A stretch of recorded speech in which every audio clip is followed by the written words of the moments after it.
मैत्रिणींनो, तर आपले व्हिडिओ बघून खूप साऱ्या ताईंनी ऑर्डर केलेली आहे, करता आहेत. तर पाहू शकता की आपले हे आज जसं की आहे ड्रायफ्रूटचे 1 किलोचे लाडू आहे, बेसनचे 2 किलोचे आहेत आणि हे पाव किलोचे आहे. मूग, रवा आणि बेसन आहे. इथे रव्याचे अर्धा किलोचे लाडू आहेत. अजून देखील आपल्या ऑर्डर पेंडिंग आहेत, चालू आहे बनवणं. तर आपल्याला डेलीच्या ऑर्डर आहेत चालू, पण मला काय होतं व्हिडिओ बनवायला जमत नाही आहे.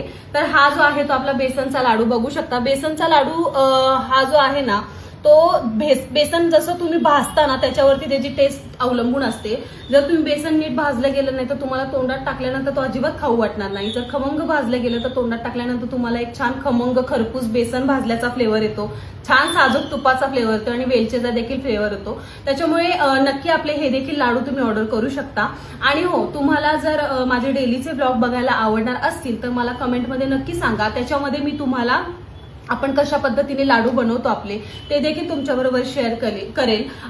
तर मला नक्कीच कमेंटमध्ये सांगा. जर जास्तीत जास्त कमेंट आल्या तर मी नक्कीच त्याच्यावरती विचार करेन. आणि तुम्हाला जर लाडू हवे असतील तर मला व्हॉट्सअपला किंवा इंस्टाग्रामला नक्कीच मेसेज करा. आणि आपल्या या खमंग अशा लाडूच्या, घरगुती लाडूच्या अतिशय साजूक तुपामध्ये खूप सुंदर चवीचे चविष्ट लाडू आहेत. एकदा तरी नक्की ट्राय करून बघा. थँक्यू. बरोबर.